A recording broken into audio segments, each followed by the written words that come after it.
The Fiio JD10. Let's talk about it.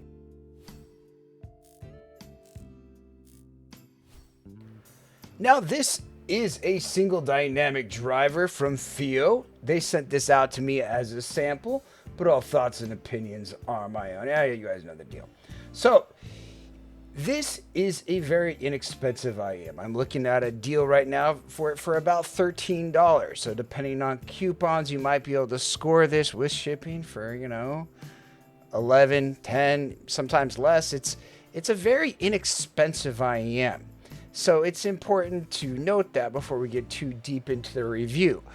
Let's start by talking about the build quality, then go from there. For the price, I like the build quality of this. The nozzle has a nice little lip where you can stick ear tips on it. It is a QDC style connector, which is good because it's compatible with both QDC style connectors and 2-pin.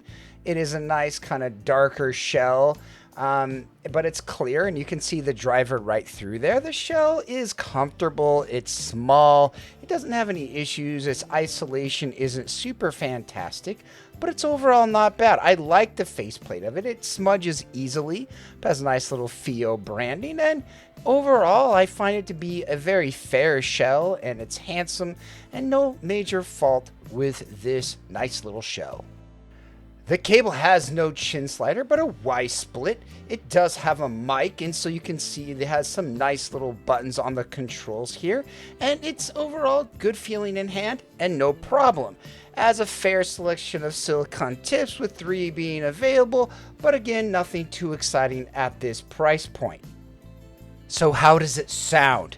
Bassy, rich, nice clarity, has a little bit of a U-ish kind of shape, like a little bit of energy, and I kind of dig it. It's sort of a fun set. It's not typically your most neutral set, and so if you're looking for a neutral IM, this isn't gonna be it, but in ear it does sound good, it is fun, and it doesn't sound bad by any means. Let's look at some graphs. Now, if we look at this, there are a lot of other IMs that are going to come across more neutral than this. This does have a lot of upper presence region. It does have a lot of bass, but it's overall a fun, nice presentation and not bad at all. I want to show you a few other IMs at this price point if you're looking for something neutral to kind of possibly consider. The first one would be the KZ-EDC Pro, very similar design. The Fiio JD10 does have a QDC style connector, so if you have certain cables, you can use that with that IEM. I do think, there's a little bit of difference in this region if you're sensitive to things here. The EDC Pro does come across a little bit hazy because of the extra energy around 5 to 6K and around 8K. The JD10 kind of has a sense of space to it, and they're both very bassy sets, but you might like one or the other, and for the price, it's really not too bad.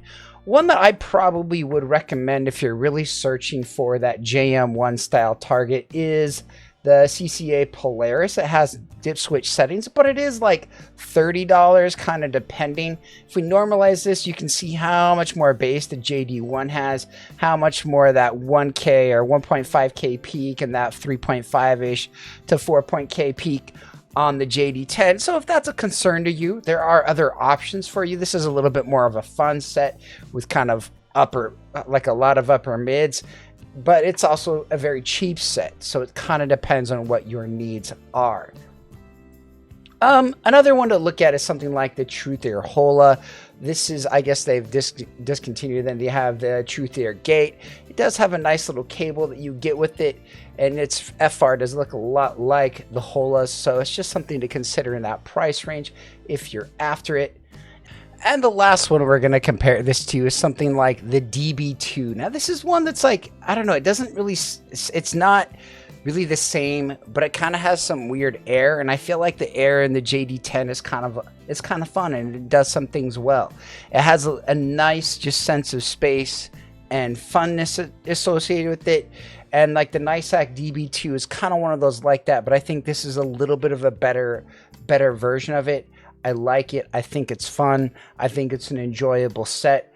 for what it is. Rank this guy up for $15. It has nice bass, it's fun. Its mids are a little bit up too much for me, but it has pretty good air and detail for its price. The image is okay, the image is on the fun side, and so it only got a 7, but it has a nice good thumpy sound to it and has a nice sound stage, and it feels wide and open. There's a good sense of resolution and detail to this IEM for being this price.